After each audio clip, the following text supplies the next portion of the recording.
नमस्कार, मैं हूं खुशबू पांडे। स्वागत है आपका हमारे खास कार्यक्रम जनता सरकार में, जिसमें हम बात करेंगे सत्ता के सिंहासन से लेकर जनता के सरोकार तक। साथ ही हम आपको बताएंगे प्रदेश सरकार की हर उस योजना के बारे में जिनका सीधा संबंध हरियाणा के जनता से है। जो योजनाएं प्रदेश के विकास को नई गति प्रदान करेंगी और हरियाणा की जनता का चहुमुखी विकास भी करेंगी, ताकि प्रदेश की जनता तरक्की की राह पर आगे बढ़े और हरियाणा प्रदेश निरंतर उन्नति की नई ऊंचाइयों को छूता हुआ प्रगतिशील रहे।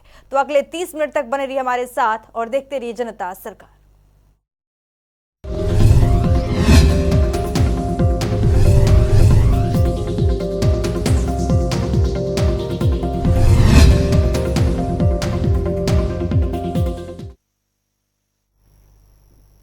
हरियाणा को एक विकसित राज्य के रूप में स्थापित करने की दिशा में मुख्यमंत्री मनोहर लाल निरंतर कदम बढ़ा रहे हैं। पिछले 8 सालों से हरियाणा सरकार पारदर्शिता के साथ प्रदेश और प्रदेशवासियों के लिए काम कर रही है। इसी कड़ी में केंद्रीय वित्त मंत्री निर्मला सीतारमण ने राष्ट्रीय औद्योगिक कॉरिडोर और क्रियान्वयन ट्रस्ट NICDIT की शीर्ष मॉनिटरिंग अथॉरिटी की दूसरी बैठक की अध्यक्षता की। इस दौरान मुख्यमंत्री मनोहर लाल ने वीडियो के जरिए बैठक में भाग लिया। इस अवसर पर मुख्यमंत्री ने बताया कि राष्ट्रीय औद्योगिक कॉरिडोर विकास कार्यक्रम यानी NICDC से प्रदेश में औद्योगिकरण और लॉजिस्टिक क्षेत्र में मदद मिलेगी। देखिए, हरियाणा की पहचान देश में एक विकसित राज्यों के तौर पर बनता जा रहा है।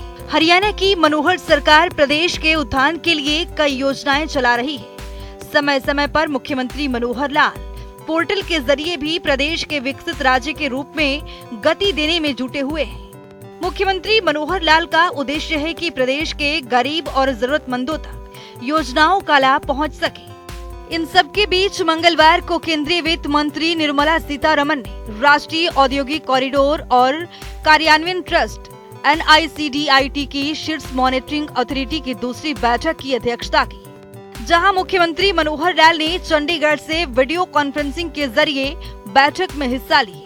बैठक के दौरान मुख्यमंत्री मनोहर लाल ने राज्य की 2 बड़ी परियोजनाओं की प्रगति रिपोर्ट साझा करते हुए कहा कि नांगल चौधरी में 886 एकड़ भूमि पर integrated multi modal logistic hub बनाया जाना है।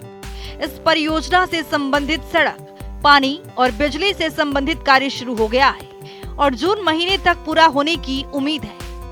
इसके अलावा इंटरनल रेल यार्ड इंफ्रास्ट्रक्चर के लिए भी जल्द ही EPC टेंडर जारी कर दिया जाएगा।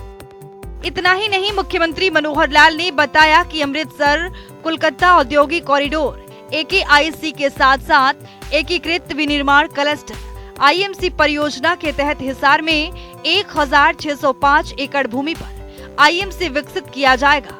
इसके लिए CLU के लिए सैद्धांतिक स्वीकृति दी जा चुकी है और पर्यावरण क्लियरेंस की प्रक्रियाओं को भी जल्द पूरा कर लिया जाएगा। मुख्यमंत्री ने बताया कि ये परियोजनाएं हरियाणा राज्य के लिए बेहद महत्वाकांक्षी है और इन पर तेज गति से कार्य किया जा रहा है। इन परियोजनाओं के पूरा होने से उद्योग को काफी फायदा मिलेगा।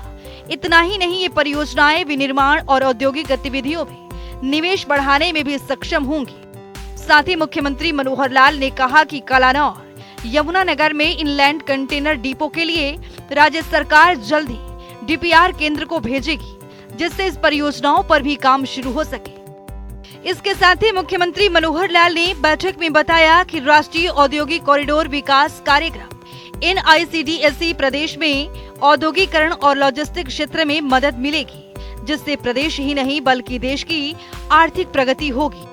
उन्होंने कहा कि प्रधानमंत्री नरेंद्र मोदी के नेतृत्व में देश भर में 11 इंडस्ट्रियल कॉरिडोर बनाए जा रहे हैं। हरियाणा सरकार भी प्रधानमंत्री के सपने को साकार करने के लिए प्रतिबद्ध है और राज्य की परियोजनाओं को तीव्र गति से पूरा करेगी। इस बैठक में मुख्यमंत्री के मुख्य प्रधान सचिव DS ढेसी, कृषि एवं किसान कल्याण विभाग के अतिरिक्त मुख्य सचिव सुधीर राजपाल, उद्योग एवं वाणिज्य विभाग के अतिरिक्त मुख्य सचिव आनंद मोहन शरण सहित विभिन्न राज्यों के मुख्यमंत्रियों और उद्योग मंत्रियों ने वीडियो कॉन्फ्रेंसिंग के जरिए भाग लिया।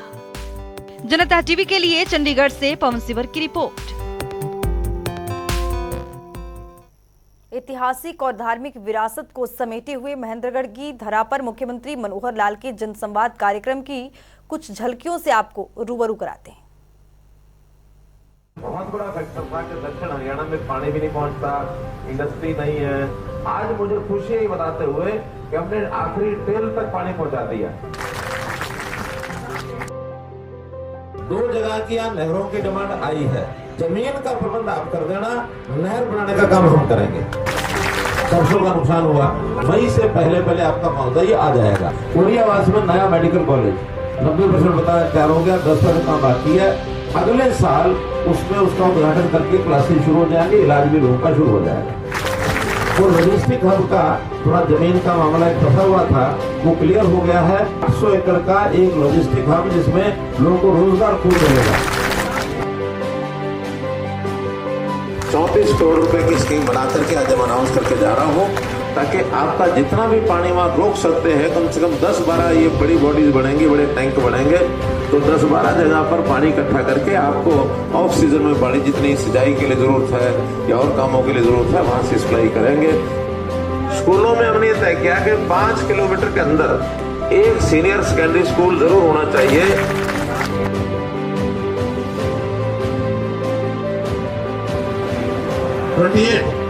28 लोग यूपीएससी में हरियाणा के रैंकिंग हो पाए हैं।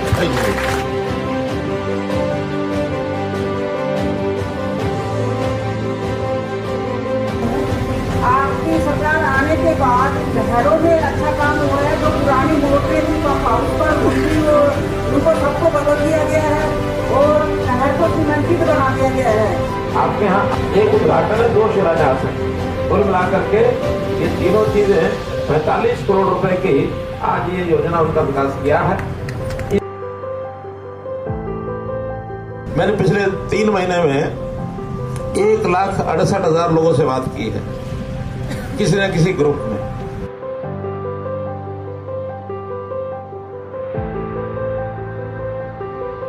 इस इलाके को सिर्फ एक ही जरूरत है, वो उप तहसील की जरूरत है। अच्छी बात यह है कि आपकी सब तहसील जो है मंजूर करती है। आने वाले 4 महीने में 65,000 नौकरियां और देने जा रहे हैं। कोई छोटा नहीं होता। आपके सामने जो आदमी बैठा है, इसने खेत में हल्की मूठ पकड़ के हल चला रखा है। रामलीला जी ने देखा है मेरा गाँव। आप 2014 में आए, देश और प्रदेश में दोनों जगह 67 नौकरियां मिली, 67। हमने हर विधानसभा में 25 करोड़ रुपए मंजूर किए थे सड़कों की मरम्मत के लिए। 25 करोड़ रुपए। थोड़ा महिलाएं आज बवनिया गांव के अंदर रात दिन काम कर रही हैं। कितनी इनकम कितनी होती है? सर इनकम की बात करें तो इस जनवरी से आपने मोटा अनाज की जो मुहिम चलाई है, पहले तो हम 1000 का काम करते उसमें वही 10,000 12,000 ऐसे ही मिलते थे, लेकिन जो मोटा अनाज की मुहिम चलाई है इसके अंदर हमें हर महीने 1 लाख रुपए बचत हमारी आ रही है। हर गांव को हमने कहा कि सारे पैसे आपको भेज देंगे और आप अपने प्रस्ताव पारित कराओ, जो काम कराने कराओ, हमारे से पूछने। भेदभाव के नौकरी है, कोई करती नहीं, कोई करती कोई खर्ची करती कोई नहीं। मेरा अपना खुद का बेटा हरियाणा पुलिस कमांडो में सदस्य हुआ है। बिना भर्ती के बिना भर्ती नौकरी मिले। पुलिस में लगा आपका परमात्मा दुख भला करे। आपने मेरी जिंदगी बदल दी। 3 नौकरी ऐसा है, पहली वाली भक्ति में निष्पक्ष भक्ति। नौकरी अपने आप मिल रही है साहब। और क्या होता था कि चंडीगढ़ से नौकरियां चलती, निजामपुर तक तो खत्म ही हो जाती थी। हमें भर्तियों की जो आपकी स्कीम है, भर्ती करने का जो तरीका है, वो बहुत अच्छा लगा। 2014 में एमएलए बना, सबने मिलकर के और कहा कि हमारे लीडर जो हैं मनोहर लाल होंगे, इनको मुख्यमंत्री बना दो। पार्टी का काम किया, जनता के सेवा के काम खूब किए, सरकारी सिस्टम का पता नहीं था। प्रधानमंत्री ने कहा देख तुम तो एमएलए बन के मुख्यमंत्री बने हो, और मैं गुजरात में जब मुख्यमंत्री बना तो मैं एमएलए भी नहीं था, सीधा ही मुख्यमंत्री बना था। और ये जनता भी सिखाएगी, ये अधिकारी भी सिखाएंगे, और जो बाकी नेता हैं वो भी सिखाएंगे। जब सबकी सुन के अपना दिमाग इतना लड़ाना है, क्या ठीक है क्या गलत है, ठीक क्या है गलत क्या है। ठीक वही है वो जनता के हित में, अपने हित में जो बात है वो ठीक नहीं है। तो वहीं हरियाणा के मुख्यमंत्री मनोहर लाल ने पत्रकार दिवस पर ट्वीट कर देश के सभी पत्रकार बंधुओं को बधाई और शुभकामनाएं दी है। देखिए। मुख्यमंत्री अपने ट्वीट में लिखा है, सन 1826 में आज ही के दिन कोलकाता से हिंदी का प्रथम समाचार पत्र उदंत मानदंड प्रकाशित होना आरंभ हुआ था। गर्व की बात है कि 197 वर्ष के लंबे सफर में भारतीय पत्रकारों ने हिंदी पत्रकारिता निरंतर सशक्त समृद्ध किया है। 1897 का इस आंदोलन में पत्रकारिता का राष्ट्र जागरण में महत्वपूर्ण योगदान रहा है। हिंदी पत्रकारिता दिवस पर देश के सभी पत्रकार बंधुओं को हार्दिक शुभकामनाएं। आप सभी भारतीय लोकतंत्र के संरक्षण और संवर्धन में अपनी प्रमुख भूमिका का निर्वहन करते हुए लोकतंत्र के चौथे स्तंभ को और मजबूत बनाएं, ऐसी मेरी कामना है। तो वहीं इसरो का नेविगेशन सैटेलाइट NVS 1 लॉन्च कर दिया गया है, जिसको लेकर हरियाणा के मुख्यमंत्री मनोहर लाल ने ट्वीट कर इसरो की पूरी टीम को बधाई दी है। ट्वीट के जरिए समझेंगे। मुख्यमंत्री ने अपने ट्वीट में लिखा है, स्वदेशी नेविगेशन सैटेलाइट NVS 1 की सफलतापूर्वक लॉन्चिंग पर इसरो की पूरी टीम को हार्दिक बधाई। नए जमाने के इस नेविगेशन सैटेलाइट से भारतीय सेना और अधिक सशक्त होगी। भारत के तकनीकी कौशल और दृढ़ संकल्प को प्रदर्शित करती इस उपलब्धि पर और अपने वैज्ञानिकों पर हमें गर्व है। एक बेहतरीन सरकार और उम्दा शासन व्यवस्था का परिचय यही है कि उस प्रदेश में विभिन्न सुविधाओं और सेवाओं का लाभ सबसे निचले स्तर पर गरीब और जरूरतमंदों तक पहुंच सके। हरियाणा की मनोहर सरकार लगातार प्रयास कर रही है कि प्रदेशवासियों को हर एक योजनाओं का लाभ मिल सके। इसी कड़ी में मनोहर सरकार की ओर से परिवार पहचान पत्र योजना शुरू की गई है। इस योजना के जरिए लाभार्थियों का चयन सामाजिक, आर्थिक और जाति जनगणना के आधार पर किया जाता है। पात्र नागरिकों को विभिन्न सरकारी सेवाओं और योजनाओं का लाभ परिवार पहचान पत्र के जरिए मिल रहा है। देखिए। एक कुशल सरकार और एक बेहतरीन शासन व्यवस्था की पहचान ये होती है कि उसे समस्त नागरिकों के लिए उपलब्ध विभिन्न सेवाओं और योजनाओं का लाभ उन तक पहुंच सके। इसे सुनिश्चित करने का कार्य एक कुशल नेतृत्व वाली सरकार ही करती है। यहाँ ये भी सुनिश्चित किया जाना जरूरी है कि पात्र नागरिकों तक प्रदान की जाने वाली तमाम सेवाएं और सुविधाएं उन तक समय पर ही पहुँच सके। हरियाणा सरकार ने पिछले 8 वर्षों में इस दृष्टि से एक सुशासित व्यवस्था को विकसित किया है। प्रदेश के हर एक नागरिकों को सरकार की ओर से चलाई जा रही तमाम योजनाओं का लाभ देने के लिए हरियाणा सरकार ने सुशासन की दिशा में कई कदम उठाए हैं। सरकार ने इसके लिए परिवार पहचान पत्र योजना शुरू की है, जिसके जरिए आज लाभ पात्र नागरिकों तक पहुंचना शुरू हो गया है। परिवार पहचान पत्र हरियाणा में रहने वाले लोगों के लिए सुनिश्चित करता है कि सभी लाभार्थियों को केंद्र और राज्य सरकार की सेवाओं और योजनाओं का लाभ मिलता रहे। मेरा परिवार मेरी पहचान के तहत लाभार्थियों को चयन सामाजिक, आर्थिक और जाति जनगणना के आधार पर पात्र किया जाता है। नागरिकों को विभिन्न सरकारी सेवाओं और योजनाओं के लाभ मिल सके। इस योजनाओं के तहत राज्य के लाखों परिवारों को लाभान्वित हुए हैं। हरियाणा की मनोहर सरकार परिवार के विशेष पहचान पत्र में उपलब्ध आंकड़ों के अनुसार परिवार के पात्रता की पता लगाएगी और फिर परिवार को सभी सेवाओं और योजनाओं का लाभ प्रदान करेगी। हरियाणा परिवार पहचान पत्र के तहत लाभार्थी का पूरा ब्यौरा दर्ज होगा। इस योजना के तहत हरियाणा के प्रत्येक परिवार के लिए 14 अंकों का विशिष्ट पहचान पत्र तैयार कर प्रत्येक परिवार को प्रदान किया जाता है। ये 14 अंकों के पहचान पत्र एकल और संयुक्त दोनों तरह के परिवारों के लिए तैयार किए जाते हैं। हरियाणा परिवार पत्र के जरिए प्रदेश के सभी परिवारों का एक प्रमाणिक, सत्यापित और विश्वसनीय डाटाबेस तैयार किया जाता है। ये कार्य पूरा हो जाने के बाद नागरिक केंद्रित सेवाओं का पूर्ण रूप से वितरण किया जा सकेगा।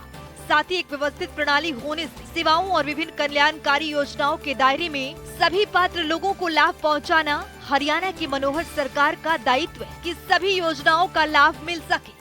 हरियाणा की मनोहर सरकार ने इस दिशा में बेहद सराहनीय कदम उठाए हैं। समाज के पिछड़े और आर्थिक रूप से कमजोर वर्गों को लेकर सरकार बेहद संजीदा दिखाई दे रही है। ऐसे लोगों के लिए योजनाएं और उन योजनाओं के फायदे पात्र लोगों तक पहुंचने के लिए भी सार्थक कदम उठाए गए हैं। हरियाणा सरकार राज्य में प्रत्येक परिवार को विशिष्ट पहचान पत्र प्रदान करने के लिए परिवार पहचान पत्र पोर्टल मेरा परिवार .हरियाणा.gov.in लॉन्च किया है। ये पोर्टल सूचना प्रौद्योगिकी का उपयोग करके लोगों को पारदर्शी और सरल तरीके से सरकारी योजनाओं का लाभ देने की सुविधा प्रदान करेगा। इस ऑनलाइन पोर्टल के जरिए प्रदेश के लोग परिवार पहचान पत्र के लिए ऑनलाइन आवेदन कर सकते हैं। इसका लाभ उठाने के लिए उपस्थित हमारे कार्ड धारक बंधु, अन्य सभी उपस्थित सज्जनों वृंद, जैसा बताया गया भूमिका में कि जब हम सरकारी कामकाज को देखते हैं, केंद्र सरकार की और प्रदेश सरकार की बहुत सी ऐसी योजनाएं होती हैं, स्कीम्स होती हैं, जिनको बनाया तो जाता है, बजट के समय घोषित किया जाता है, उसको पहुंचाने के लिए अलग अलग विभागों की जिम्मेदारी भी होती है। लेकिन ध्यान में ये आया है कि सभी विभाग इंडिपेंडेंटली अपना अपना काम करते हुए, सब डाटा उनका अपने अपने विभागों का अलग अलग होता है, और फिर मैनुअल तरीके से वो चीजें आगे नीचे तक ले जाने का प्रयत्न किया जाता है, लेकिन शिकायतें भरमार होती हैं। पात्र व्यक्ति को स्कीम का लाभ मिलता नहीं है, और कई बार अपात्र व्यक्ति उस स्कीम का लाभ ले जाते हैं, या कभी कभी डुप्लीकेसी बहुत हो जाती है। एक ही व्यक्ति जिस स्कीम का लाभ नहीं लेना चाहिए उसका ले लेता है, और कई बार तो डबल भी ले लेता है। जितनी स्कीमें हैं, इनका सब लाभ योग्य व्यक्तियों तक ठीक से पहुंचा दिया जाए, समाज का जो पंक्ति में खड़ा हुआ अंतिम व्यक्ति या अंतिम परिवार, तो स्कीमें इतनी हैं कि मैं समझता हूं बहुत जल्दी गरीब समाज का जो उसकी आवश्यकता है, उसकी पूर्ति, उसके हित की चिंता, ये सब हम कर सकते हैं। उसी में से विचार आया था कि क्यों ना आज टेक्नोलॉजी के समय में जो जिस प्रकार प्रौद्योगिकी विकसित हो रही है देश और दुनिया में, इसका लाभ उठा करके क्या हम सब व्यक्तियों की, सब परिवारों की गिनती करके एक जगह नहीं रख सकते और उसका डायनेमिक डाटा नहीं बना सकते? हमारी बहुत स्कीमें होती हैं, 10 साल का पिछला जो डाटा होता है उसके ऊपर चलती रहती है। SECC डाटा 2011, उस समय कोई डाटा बन गया होगा, वो ठीक बना, गलत बना, आज जो नई स्कीम है उसके आधार पर देते हैं। केंद्र सरकार की ओर से निर्देश है, हमारा भी उसमें कोई ऐसा दोष नहीं, लेकिन इसको क्या हम डायनेमिक डाटा बना करके 10 साल में तो बहुत परिवर्तन हो जाते हैं। एक सामान्य गरीब परिवार काम धाम से, नौकरी से, अपने उद्यम से आगे बढ़ सकता है। शायद उसकी आवश्यकता आज नहीं रही, 10 साल पहले थी, और 10 साल पहले कोई अच्छा परिवार था, संपन्न परिवार था, कोई कारण बन गए होंगे, आज उसकी आवश्यकताएं बढ़ गई, उसको आज कुछ नहीं मिलता है। तो इस सारे में अब उस डायनेमिक डाटा को तैयार करने के लिए इस विषय की शुरुआत की थी। मेरा परिवार मेरी पहचान, ये हरियाणा सरकार की वो अनूठी पहल है जो नागरिकों को सीधा लाभ पहुंचाने के लिए बनाई गई है। इस योजना के लागू होने से बिचौलियों की गुंजाइश जड़ से समाप्त हो गई है। ये एक बहुआयामी योजना है जिससे अनेकों सुविधाएं और सुगमताएं जुड़ी है। तो चलिए अब ग्राफिक्स के जरिए समझते हैं। इससे विभिन्न आवेदन प्रक्रियाओं में और तेजी आएगी। प्रधानमंत्री आवास योजना के आवेदन में आसानी होगी। पात्र जन चिकित्सकीय योजनाओं से स्वतः जोड़ सकेंगे। पात्र लोगों की राशन कार्ड आसानी से जारी हो सकेंगे। पात्र लोगों को विभिन्न पेंशन सुविधाओं के दायरे में लाया जा सकेगा। व्यवस्था और नागरिकों के बीच पारदर्शिता कायम होगी। अधिक पात्र लोगों को समाज कल्याण योजनाओं का लाभ मिल पाएगा। लाडली और विवाह शगुन योजनाओं का भी लाभ मिलेगा। कृषि व बागवानी से जुड़े सब्सिडी पात्र लोगों तक पहुंच पाएगी। परिवार के लापता सदस्यों को ट्रैक कर पाने में मददगार साबित होगा। सरकारी नौकरियां पाने में सहायक सिद्ध होगा। विभिन्न छात्रवृत्ति योजनाएं हासिल करने में मददगार होगा। उन सेवाओं का लाभ मिल सकेगा जिसके लिए सिर्फ प्रदेश के नागरिक ही पात्र हैं। ये सरकार की वो महत्वाकांक्षी योजना है जिससे हरियाणा प्रदेश की गवर्नेंस छवि को देश भर में ख्याति मिल रही है। इस योजना के लिए सॉफ्टवेयर तकनीक का इस्तेमाल किया गया है। इसकी मदद से आपको एक जगह बैठे हुए सारी जानकारी बेहद सरलता से उपलब्ध हो सकेगी। इसमें अगर आपको खुद से जुड़ी किसी अपलोडेड जानकारी में गलती नजर आ रही है या आप उसमें किसी तरह का बदलाव करना चाहते हैं तो आपको किसी केंद्र के चक्कर नहीं लगाने पड़ेंगे, बल्कि पोर्टल सभी जानकारियों को अपलोड कर देगा। यहाँ तक कि अगर किसी लड़की का विवाह होता है तो पोर्टल के जरिए लड़की का नाम पिता के परिवार से हटाकर पति के परिवार में जोड़ दिया जाएगा। राज्य के नागरिकों को परिवार पहचान पत्र बनवाने के लिए आवेदन करने के लिए ऑनलाइन पोर्टल की सुविधा प्रदान कर रही है। राज्य के लोग बड़े ही आसानी से घर बैठे इंटरनेट के माध्यम से परिवार पहचान पत्र के लिए ऑनलाइन आवेदन कर सकते हैं। इन ऑनलाइन पोर्टल के माध्यम से राज्य के नागरिकों को रजिस्ट्रेशन की सुविधा इसलिए दी जा रही है कि ताकि उन्हें कहीं जाना न पड़े। इस ऑनलाइन पोर्टल का उद्देश्य पंजीकरण प्रक्रिया को गति देना और अधिक से अधिक लोगों को इस योजना से जोड़ना है। इस कार्यक्रम के तहत हर नागरिक और हर परिवार डेटा जाता है, जिसका इस्तेमाल लोगों के जरूरत के हिसाब से योजनाएं बनाने के लिए किया जाएगा। इतना ही नहीं, आत्मनिर्भर हरियाणा कार्यक्रम के तहत भी इस डेटा का उपयोग किया जा सकेगा। परिवार पहचान पत्र योजना में ऑनलाइन आवेदन कैसे करें? इस योजना से लाभ उठाने के लिए आवेदक को सबसे पहले परिवार पहचान पत्र योजना की ऑफिशियल वेबसाइट पर जाना होगा। ऑफिशियल वेबसाइट पर जाने के बाद आपके सामने होम पेज खुल जाएगा। इस पोर्टल पर राज्य के लोग देख सकते हैं विकलांगता, विधवा, वृद्धावस्था पेंशन योजनाओं के लिए ऑनलाइन प्रक्रिया कैसे लागू किया जाए। इसके अनुसार CSCS के ऑपरेटर फिर पेंशन योजनाओं की आवेदन फॉर्म ऑनलाइन भर सकते हैं। परिवार पहचान पत्र परिवर्तन का एक बड़ा माध्यम साबित हो रहा है, क्योंकि ये न केवल सरकार जनता के बीच की दूरी को खत्म करेगा, बल्कि सूचना प्रौद्योगिकी के विकास के जरिए ये लोगों को विभिन्न सरकारी योजनाओं का प्रभावी और कुशल वितरण भी शुरू करेगा। हरियाणा सरकार लगातार प्रदेश के हित में कई योजनाएं चला रही है, ताकि जनता को हर एक योजनाओं का लाभ मिल सके। ब्यूरो रिपोर्ट, जनता टीवी। तो चलिए अब जान लेते हैं कि आज के सवाल का विजेता कौन है।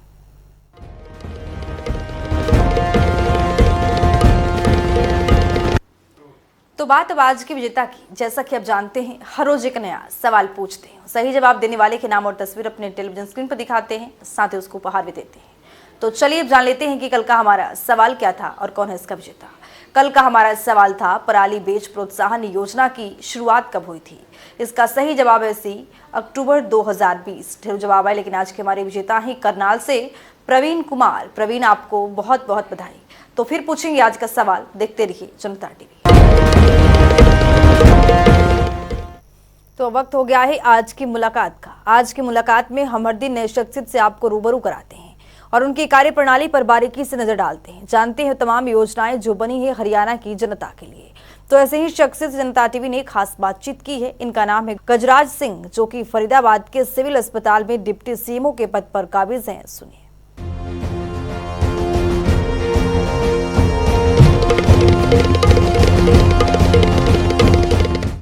मैं आपको बताना चाहूँगा कि ये मुख्यमंत्री जी, माननीय मुख्यमंत्री जी का एक घोषणा थी, जिसको कि 2016 में किया गया था, और लगभग 10.5 करोड़ की लागत से ये अस्पताल बना है।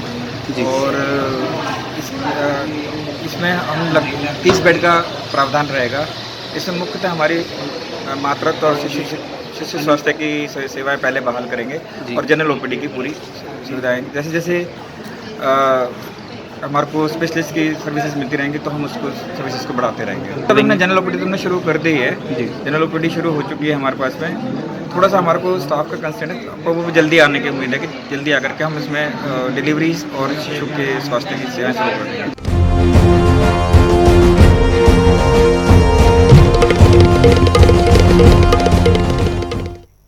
तो वक्त हो गया है आज के सवाल का। तो चलिए अब जान लेते हैं कि आज के सवाल में क्या कुछ है।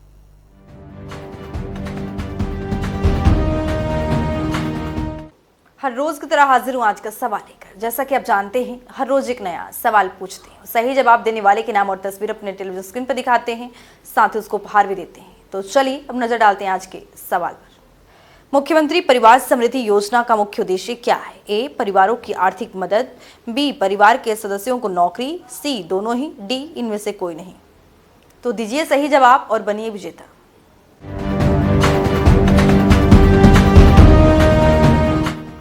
तो हमारे खास कार्यक्रम जनता सरकार में आज के लिए इतना ही। नमस्कार।